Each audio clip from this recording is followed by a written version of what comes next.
Welcome back here to the GSMC Chip Shot Football Podcast. Now moving on to our third topic on today's episode, the situation around CeeDee Lamb and his contract negotiations, and just updating you guys on top of that. It has been a week now since CeeDee Lamb made it into the OTA portion of the offseason. You know, he has gone this whole week. Was he going to be there? Was he not going to be there? It was interesting at the end of the day to see that he wasn't there. You know, it is a period where some players, it is accepted for some to not make an appearance. You know, just off the top of my head, you have Christian McCaffrey not there, Matthew Judon not there. So it isn't something basically that's, you know, groundbreaking for some instances. It really just depends on the situation, but this has been an ongoing thing for some time now, and because of CeeDee Lamb and how important this negotiation not only solely is for the Cowboys, but also thinking of it big picture, you add on that how Dak Prescott is going and also Micah Parsons not too far into the future. It is something to certainly keep an eye on, because so far it seems, according to NFL media, that the Cowboys are willing to let the market determine CeeDee Lamb's value, and that is playing a pretty risky game. In my opinion, if the Cowboys are willing to sit back, I mean, I guess they are already sitting back and sort of buying their time a little bit with CeeDee Lamb, but on top of that, NFL media sources continued, and they reported that CeeDee Lamb is likely to wait and see what happens with Justin Jefferson and T. Higgins and their contract negotiations before he really locks in on trying to negotiate anything with the Dallas Cowboys. That was reported from NFL media and the NFL Network. So I thought that was really a pretty pivotal moment in these negotiations, just because it sort of shows a little bit now that I think it validates more CeeDee Lamb's holdout, if you guys are following me, just by saying that he's willing to wait and not be too pressed about going back to these practices, these mandatory mini camps that's supposed to start in June, these OTA period of the offseason. It shows that he's almost really going fully in on holding out and really just getting the best contract for himself and the value that he holds in his mind based on the season that he had. On those two receivers that he mentioned, you know, Justin Jefferson and T. Higgins, T. Higgins hasn't signed his free agent tender yet, so he's still holding out and he hopes to get extended, but it seems like ultimately he'll end up playing on that franchise tag at the end of the day. But by not signing it, he's actually not allowed to be back in these team activities. So the longer he holds out, the longer the absence will grow with him at OTAs. And on top of that, now you look at Justin Jefferson and his situation with the Minnesota Vikings, similar to last year where it seemed like it was going great and there was some good talks between the organization and Justin Jefferson. And it is the same story this year. They have been making progress, according to Minnesota's general manager, Kwesi Adolfo-Mensa. He said with the draft coming up, obviously this was a month ago now, he said with the draft coming up back then that they were going to take some time and take a break from the contract negotiations before they decided to pick it up after the NFL draft to fully focus on those talks and how much money they're obviously going to give Justin Jefferson. I saw another post today, or it was yesterday, I think, by Adam Schefter, that these negotiations are indeed going pretty well, and that Justin Jefferson and the Vikings may be pushing to make Justin Jefferson the highest paid non-quarterback ever in NFL history. Right now, I want to say that's Nick Bosa, earning around $34 million per year. And to think that Justin Jefferson is going to get something like that, potentially even more, where does that put the Dallas Cowboys if this report does end up being accurate about CeeDee Lamb waiting to see what Justin Jefferson gets before he starts talking seriously with the Dallas Cowboys? Right now, Justin Jefferson is certainly able to make more than the $32 million that A.J. Brown makes. But talking now about $34 million, maybe even more, to be fully the highest paid non-quarterback in NFL history, would there ever be a scenario where he'd get 35? I don't think that's crazy at this moment to say.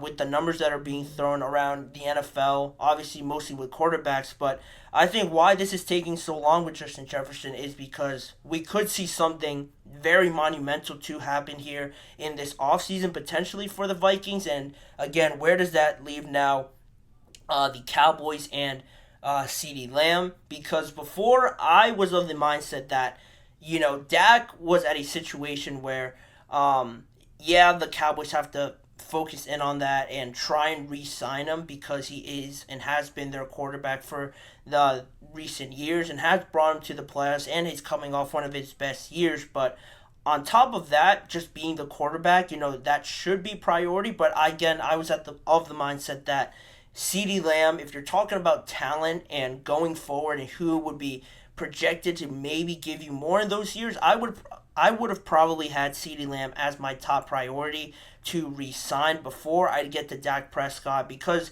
obviously there's more money to be given to quarterbacks, so that was also another reason for my thinking.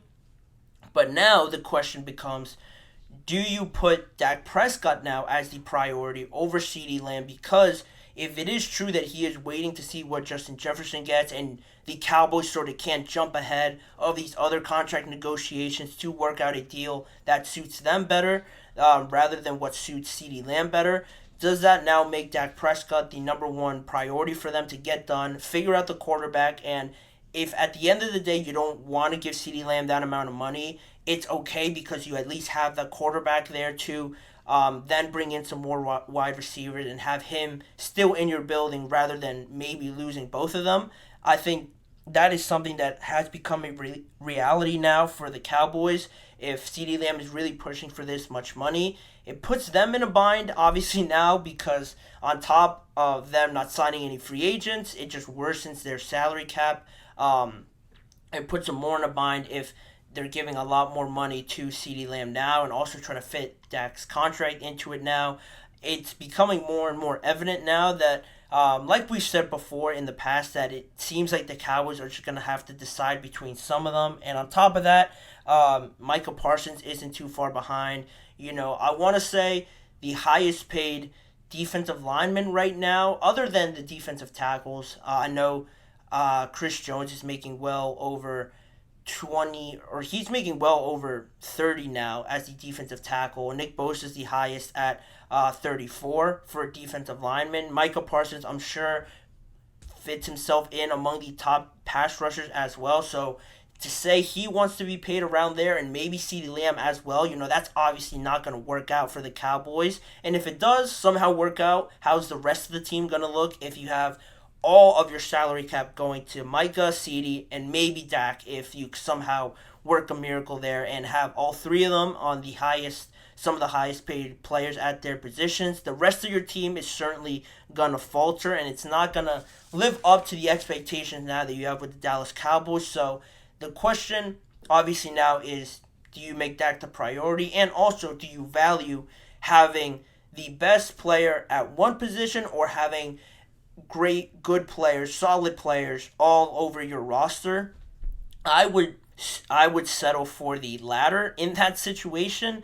I think, yeah, it's going to hurt to lose either Dak, CeeDee. I don't think they're going to get rid of Micah. It's really going to come down to CeeDee or Dak Prescott. It's going to hurt, certainly.